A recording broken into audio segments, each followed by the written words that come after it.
Bienvenue à la troisième session du SMOOC Pas à Pas, les éléments d'un MOOC, la méthodologie, la pédagogie et les acteurs. Comment créer un SMOOC? Dans cette session, nous essayons de répondre à cette question et de traiter certains aspects essentiels que nous devrons prendre en compte dans la conception d'un SMOOC.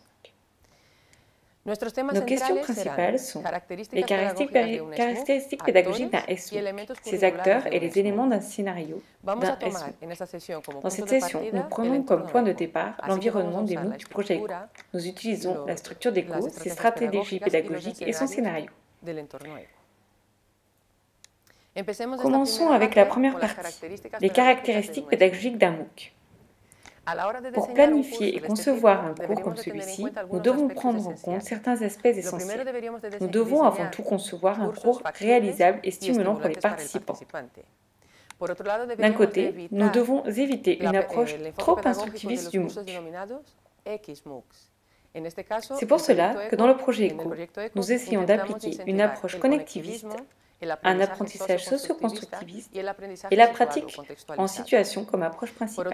D'un autre côté, nos cours doivent stimuler l'apprentissage personnel et indépendant et doivent être centrés sur les objectifs et les intérêts des apprenants.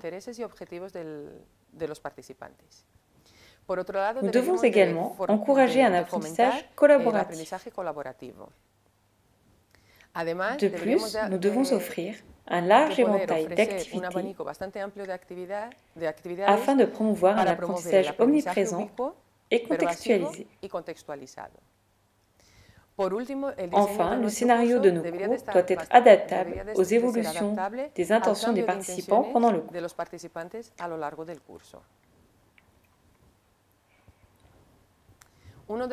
Stimuler l'interaction et la collaboration parmi les participants est un des objectifs majeurs des MOOC du projet ECHO. En ce sens, les interactions peuvent être intégrées de trois façons différentes. Une interaction avec les contenus et les ressources fournies. L'apprenant peut effectuer des exercices, des tests et des quiz qui reflètent le contenu du cours, mais aussi effectuer diverses tâches de tests comme des questions à choix multiples, à choix unique, de l'expression libre et des copier-coller, pour aider l'auto-évaluation de l'apprenant. Une interaction également par la collaboration avec les autres apprenants est nécessaire. Pour ce faire, nous fournissons aux participants des exercices à résoudre avec l'aide de la communauté. Par exemple, en élaborant une solution à un problème défini ou en travaillant sur les contributions d'un corrigé. Les groupes peuvent s'auto-organiser où les apprenants sont regroupés par connaissances, région, profession ou bien encore de manière automatique par la plateforme. Une interaction avec l'équipe pédagogique est aussi nécessaire. Dans ce cas, la collaboration prend place sur les forums et via les autres espaces d'échange, par la vidéo, le chat, etc. L'équipe d'enseignants fera un retour aux participants et offrira son aide.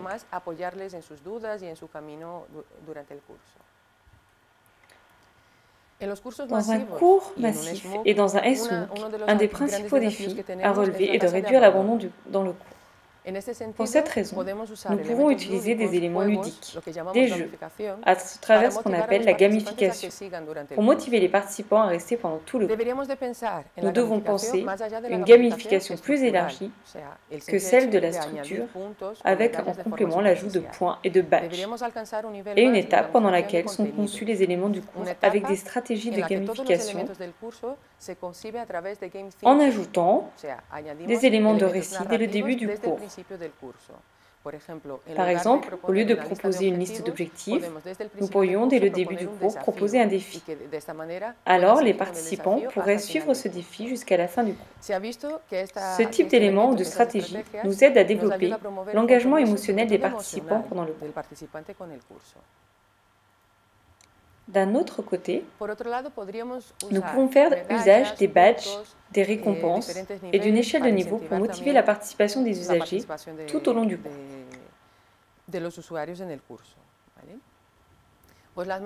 Les récompenses pourraient être remises aux participants lorsqu'ils accomplissent plusieurs actions spécifiques du cours, des sessions obligatoires, la validation d'une partie du cours, etc. C'est également utile de permettre aux participants de mesurer leur propre progrès pendant le cours. D'un autre côté, un système d'achèvement est un support qui a fait ses preuves en tant que système de récompense, utile dans un environnement d'apprentissage. Tout au long du cours, nous devons concevoir une liste des actions des participants qui seront particulièrement récompensées.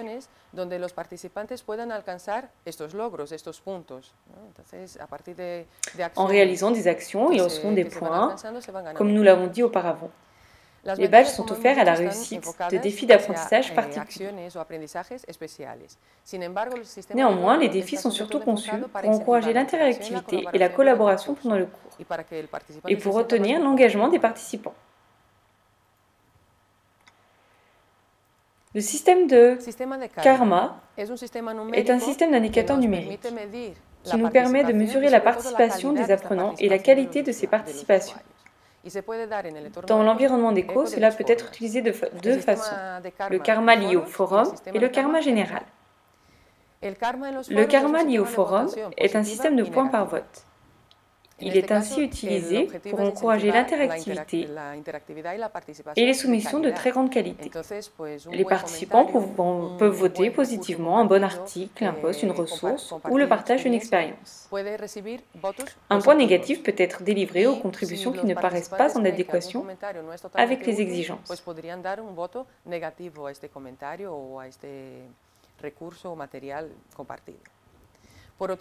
De cette façon, les contributions intéressantes, qui sont d'une grande aide, permettront d'acquérir des points de karma pour ceux qui les font. D'un autre côté, le karma général est conçu pour donner aux usagers des récompenses et des points lorsque cela semble approprié. Le karma général est lié à des exercices particuliers ou à la réussite d'un cours, ou bien encore à la mesure de la réputation des e-portfolios des participants.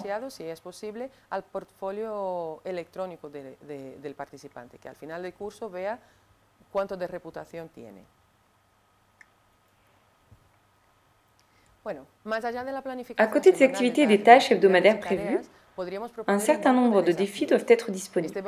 Un ensemble de défis est consacré aux participants qui souhaitent dédier plus de temps à l'entraînement, qui souhaitent faire d'autres activités ou qui aimeraient gravir un échelon d'apprentissage. Les défis peuvent être liés à des récompenses et à un système de réussite. Les participants peuvent alors obtenir des badges pour avoir réussi ces défis avec brio. Un ensemble de défis ajoute une flexibilité et une diversité à l'expérience d'apprentissage. En créant de nouveaux sujets, les participants peuvent proposer de nouveaux objectifs, desquels peuvent naître de nouveaux dialogues et échanges, et fournir un point de vue intéressant pour les participants du cours. Voilà, nous espérons vous compter parmi nous dans la prochaine vidéo, dans laquelle nous aborderons les sujets des acteurs du MOOC et leur rôle.